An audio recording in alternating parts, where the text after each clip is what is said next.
Hello everyone, आप सभी का स्वागत है आपके अपने यूट्यूब चैनल विशाल गौतम 783 पर। आज है 6 अप्रैल 2024 और आज की इस वीडियो में मैं आपके लिए लेकर आया हूँ 6 अप्रैल 2024 के डेली करंट अफेयर्स के कुछ इंपॉर्टेंट क्वेश्चंस। अगर आप किसी भी एग्जाम की तैयारी कर रहे हैं तो ये वीडियो आपके लिए काफ़ी ज़्यादा इम्पोर्टेंट रहने वाली है। अगर आप इस चैनल पर पहली बार आए हैं तो चैनल को सब्सक्राइब कर लीजिए और साथ ही बेल आइकन को भी ऑल पर प्रेस कर लीजिए। और आज की इस वीडियो की PDF फाइल आपको हमारे टेलीग्राम चैनल पर मिल जाएगी और टेलीग्राम चैनल का लिंक आपको इस वीडियो के डिस्क्रिप्शन में मिल जाएगा, तो आप वहां से इस टेलीग्राम चैनल को ज्वाइन कर सकते हैं। तो आप इस वीडियो को पूरा ध्यान से देखिए और इस वीडियो के लास्ट में मैं आपसे क्वेश्चन भी पूछूंगा और इस क्वेश्चन का सही आंसर आपको कमेंट में बताना है। तो चलिए चलते हैं आज के अपने टॉपिक की ओर। तो हमारा आज का पहला क्वेश्चन है, हाल ही में किस दिन राष्ट्रीय समुद्री दिवस कब मनाया गया है? सही आंसर है इस क्वेश्चन का ऑप्शन सी, 5 अप्रैल। तो अभी हाल ही में 5 अप्रैल को राष्ट्रीय समुद्री दिवस मनाया गया है। राष्ट्रीय समुद्री दिवस हर साल 5 अप्रैल को मनाया जाता है। यह दिन पहली बार 5 अप्रैल 1964 को अंतर्राष्ट्रीय अर्थव्यवस्था के बारे में जागरूकता बढ़ाने और समुद्री व्यापार को बढ़ावा देने के लिए मनाया गया था।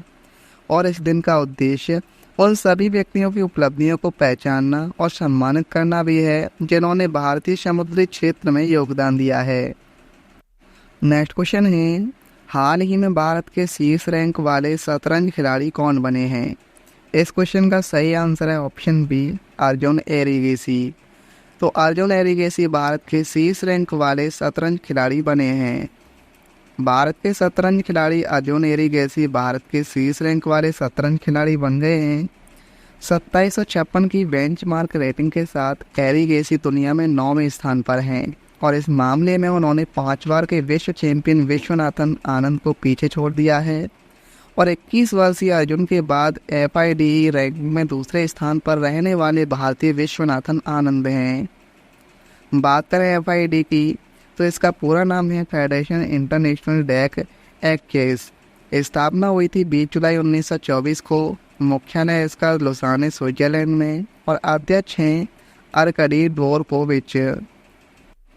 नेक्स्ट क्वेश्चन है, 2024 की वार्षिक फोर्ब्स अरबपति सूची के अनुसार दुनिया के शीर्ष 10 अरबपतियों की सूची में शामिल होने वाले एकमात्र भारतीय कौन हैं? इस क्वेश्चन का सही आंसर है ऑप्शन सी, मुकेश अंबानी। हाल ही में जारी फोर्ब्स की 38वीं वार्षिक विश्व अरबपतियों की सूची 2024 के अनुसार रिलायंस इंडस्ट्रीज लिमिटेड के अध्यक्ष मुकेश अंबानी एकमात्र भारतीय हैं जिन्होंने शीर्ष 10 अरबपतियों की सूची में जगह बनाई है और मुकेश अंबानी दुनिया में 9वें स्थान पर हैं। अब बात करें ज़्यादा अरबपतियों वाले देश की। पहला स्थान है संयुक्त राज्य अमेरिका, दूसरा स्थान है चीन का, तीसरा स्थान है अपने देश भारत का, चौथा स्थान है जर्मनी का और 5वां स्थान है रूस का। और फोर्ब्स एक अमेरिकी बहुराष्ट्रीय मल्टीमीडिया कंपनी है जो व्यवसाय, निवेश, उद्यमिता, प्रौद्योगिकी, नेतृत्व और अन्य विषयों को कवर करती है। नेक्स्ट क्वेश्चन है, ऑपरेशन संकल्प जो हाल ही में खबरों में था यह किससे संबंधित है? सही आंसर है इस क्वेश्चन का ऑप्शन बी, समुद्री सुरक्षा।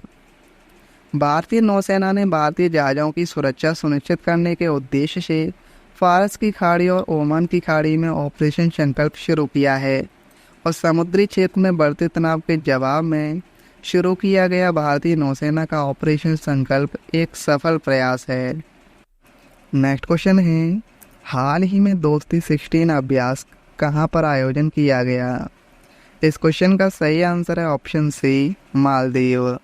तो अभी हाल ही में दोस्ती 16 अभ्यास का आयोजन ये मालदीव में किया गया। भारत, मालदीव और श्रीलंका के बीच दोस्ती 16 नामक अभ्यास शुरू हुआ। मालदीव में ये शुरू हुआ, संस्करण इसका 16वां है। इस त्रिपक्षीय अभ्यास में बांग्लादेश पर्यवेक्षक के रूप में भाग ले रहा है। दोस्ती अभ्यास की शुरुआत 1992 में भारत और मालदीव के बीच हुई थी और श्रीलंका 2012 में इस क्रम में शामिल हुआ। मालदीव की राजधानी माले है। मुद्रा वहाँ की मालदीवियन रुपया और राष्ट्रपति हैं मोहम्मद मोइज्जू। नेक्स्ट क्वेश्चन है, हाल ही में अब्देल फतह अल सीसी को मिस्र का राष्ट्रपति नियुक्त किया गया। यह उनका कौन सा कार्यकाल है? सही आंसर है इस क्वेश्चन का ऑप्शन सी, तीसरा कार्यकाल। अब्दुल फतेह अल सीसी ने मिस्र के राष्ट्रपति के रूप में तीसरे कार्यकाल के लिए शपथ ली। ये 89.6% मतदान हासिल किए हैं। अब 2030 तक इस पद पर बने रहेंगे। मिस्र की राजधानी काहिरा है और मुद्रा है मिस्री पाउंड।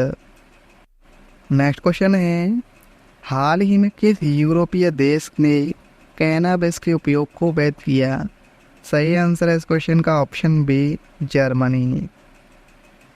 जर्मनी मनोरंजक कैनाबिस के उपयोग को वैध बनाने वाला यूरोपीय संघ का सबसे बड़ा देश बना। 1 अप्रैल 2024 को राजनेताओं और चिकित्सा संघों के विरोध का सामना करने के बावजूद जर्मनी ने वैध करार दिया।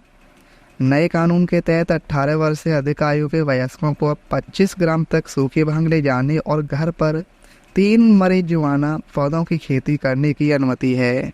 और इसके अलावा यूरोप में सबसे उदार कैनबिस कानूनों वाले देशों में माल्टा और लक्जमबर्ग भी हैं। जर्मनी की राजधानी बर्लिन है, मुद्रा है यूरो और राष्ट्रपति हैं Frank Walter Steinmeier. Next question है, विश्व बैंक ने वित्त वर्ष 2024-25 के लिए भारत की जीडीपी वृद्धि दर का अनुमान कितना बताया है? इस क्वेश्चन का सही आंसर है ऑप्शन बी, 6.6%।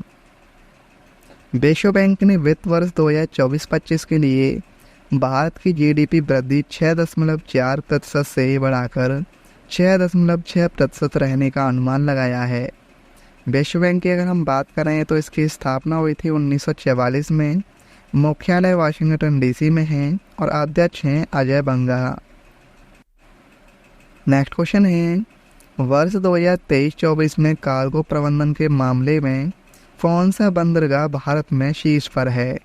सही आंसर है इस क्वेश्चन का ऑप्शन ए, पारादीप बंदरगाह। वर्ष 2023-24 में कार्गो प्रबंधन के मामले में पारादीप बंदरगाह भारत के प्रमुख बंदरगाहों में शीर्ष पर रहा। पारादीप बंदरगाह प्राधिकरण ओडिशा ने 2023-24 में भारत के शीर्ष कार्गो हैंडलिंग प्रमुख बंदरगाह के रूप में दीनदयाल बंदरगाह प्राधिकरण कांडला को पीछे कर दिया है और 10.02 मिलियन मीट्रिक अधिक कार्गो का प्रबंधन किया और इसमें 7.4% की वृद्धि दर्ज की गई। पारादीप बंदरगाह की क्षमता 289 मिलियन मीट्रिक टन संभालने की है। नेक्स्ट क्वेश्चन है, आईसीसी एलीट अंपायर पैनल में शामिल होने वाले बांग्लादेश के पहले अंपायर कौन हैं? इस क्वेश्चन का सही आंसर है ऑप्शन बी, शरफुद्दौला इब्ने शाहिद। बांग्लादेश के शरफुद्दौला इब्ने शाहिद हाल ही में आईसीसी अंपायरों के एलीट पैनल में शामिल होने वाले बांग्लादेश के पहले अंपायर बने हैं। भारत के नितिन मेनन 5वीं बार इस पैनल में शामिल हुए हैं और मेनन 12 सदस्यीय क्लब में एकमात्र भारतीय हैं। आईसीसी की फुल फॉर्म है इंटरनेशनल क्रिकेट काउंसिल। स्थापना हुई थी इसकी 1909 में और मुख्यालय दुबई में है और अध्यक्ष हैं ग्रेग बार्कले। नेक्स्ट क्वेश्चन है, भारतीय निर्वाचन आयोग ने हाल ही में युवाओं को वोट देने के लिए प्रेरित करने के लिए किसके साथ साझेदारी की है? सही आंसर है इस क्वेश्चन का ऑप्शन बी, आयुष्मान खुराना। भारत के चुनाव आयोग ने हाल ही में आगामी लोकसभा चुनाव में युवाओं को अपने मताधिकार का प्रयोग करने के लिए प्रोत्साहित करने के लिए लोकप्रिय अभिनेता आयुष्मान खुराना के साथ साझेदारी की है। 39 वर्षीय अभिनेता ECI के अभियान वीडियो में शामिल हैं जो युवाओं से आगामी चुनाव में मतदान करने को प्रेरित कर रहे हैं। ECI में मतदाता शिक्षा के निदेशक संतोष अजमेरा ने ECI के अभियान का समर्थन करने के लिए आयुष्मान खुराना की प्रशंसा की, जिसका उद्देश्य चुनावी भागीदारी में शहरी और युवाओं की उदासीनता को संबोधित करना था। अन्य ब्रांड एम्बेसडर की बात करें तो Narendra Kumar Yadav fit India movement के ब्रांड एम्बेसडर बने। कैटरीना कैफ CSK यानी चेन्नई सुपर किंग्स की ब्रांड एम्बेसडर। शुभमन गिल पंजाब के test icon. Bharat petroleum corporation limited के speed brand Neeraj Chopra. Next question है, भारत ने किस वर्ष तक पहला रणनीतिक पेट्रोलियम रिजर्व बनने का लक्ष्य निर्धारित किया है? इस क्वेश्चन का सही आंसर है ऑप्शन बी, 2029 से 30 तक।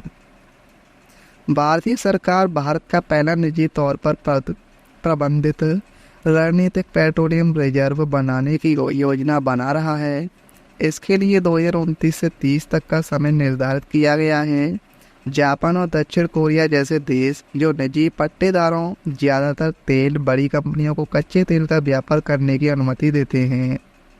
अभी तक भारत ने दक्षिणी भारत में मौजूदा अपने 3 रणनीतिक पेट्रोलियम रिजर्व के लिए केवल आंशिक व्यवसायीकरण की अनुमति दी है। इसकी संयुक्त क्षमता 36.7 मिलियन बैरल है।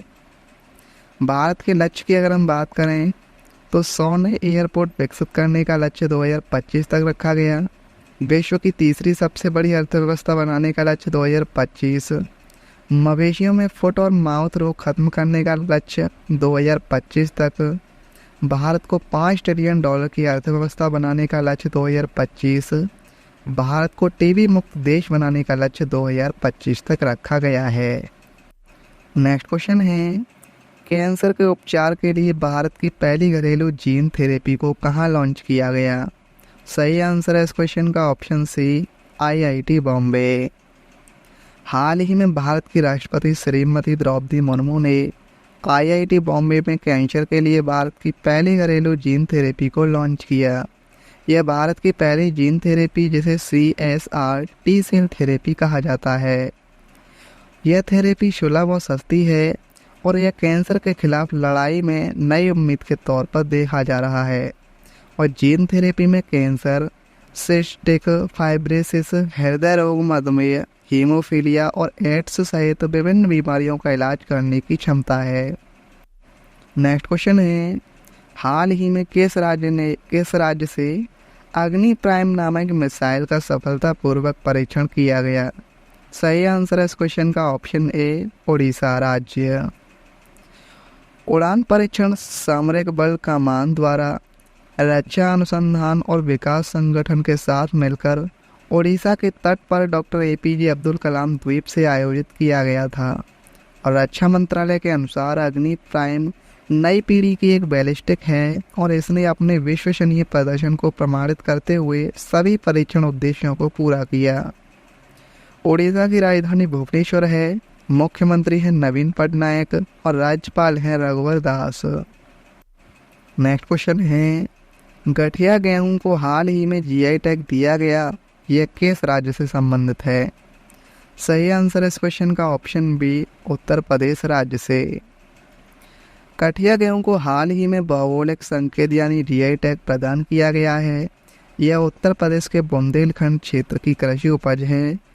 इस फसल के लिए GI टैग के लिए आवेदन वर्ष 2022 में किया गया था और कठिया गेहूं को 2 साल की लंबी प्रक्रिया के बाद GI टैग दिया गया है। अगर हम बात करें उत्तर प्रदेश की राजधानी लखनऊ है। मुख्यमंत्री हैं योगी आदित्यनाथ और राज्यपाल हैं आनंदीबेन पटेल। स्टैटिक जीके को देखें तो यदि राष्ट्रपति और उपराष्ट्रपति दोनों का सीट रिक्त हो जाता है तो राष्ट्रपति के कार्यों का निर्वहन कौन करेगा? सही आंसर है सर्वोच्च न्यायालय के मुख्य न्यायाधीश। संविधान के किस अनुच्छेद में अंतर्राष्ट्रीय शांति व सुरक्षा के लिए प्रावधान दिया गया है? सही आंसर है अनुच्छेद 51। मौलिक अधिकार के तहत भारत में कितनी उम्र तक के बच्चों को निःशुल्क शिक्षा दी जाती है? 6 से 14 वर्ष। राष्ट्रपति को शपथ कौन दिलाता है? सही आंसर है सर्वोच्च न्यायालय के मुख्य न्यायाधीश। वित्तीय आपात किस अनुच्छेद में वर्णित है? अनुच्छेद 360 में। बजट किस अनुच्छेद में वर्णित है? अनुच्छेद 112 में। भारत में मतदान के लिए न्यूनतम आयु कितनी निर्धारित है? 18 वर्ष। उपाधियों का अंत किस अनुच्छेद में है? अनुच्छेद 18। भारत का संविधान कितने दिनों में निर्मित हुआ? 2 वर्ष 11 माह और 18 दिन में। समानता का अधिकार किस अनुच्छेद में है? अनुच्छेद 14 से 18 में। लोकसभा व राज्यसभा की संयुक्त बैठक किस अनुच्छेद में उल्लेखित है? अनुच्छेद 108 में। संसद में सरकारी बिल कौन प्रस्तुत करते हैं? मंत्री द्वारा। राज्यसभा सदस्यों का कार्यकाल कितना होता है? 6 वर्ष। प्रथम लोकसभा चुनाव कब हुए थे? 1951-52 में। नीति आयोग के प्रथम अध्यक्ष कौन थे? नरेंद्र मोदी। कल की वीडियो मैंने आपसे क्वेश्चन पूछा था कि हाल ही में T20 क्रिकेट में विकेट के पीछे 300 शिकार पूरा करने वाले दुनिया के पहले विकेट कीपर कौन बने? इस क्वेश्चन का सही आंसर था ऑप्शन बी, MS धोनी। अब आपके लिए आज का क्वेश्चन है, हाल ही में दोस्ती 16 अभ्यास का कहां पर आयोजन किया गया है? इस क्वेश्चन का सही आंसर आपको कमेंट में बताना है। अगर आपको ये वीडियो आज की हेल्पफुल लगी हो तो आप इस वीडियो को अपने दोस्तों के पास जरूर शेयर करना, और अगर आप इस चैनल पर पहली बार आए हैं तो चैनल को भी सब्सक्राइब जरूर कर लेना। चलिए चलते हैं। जय हिंद, जय भारत, वंदे मातरम।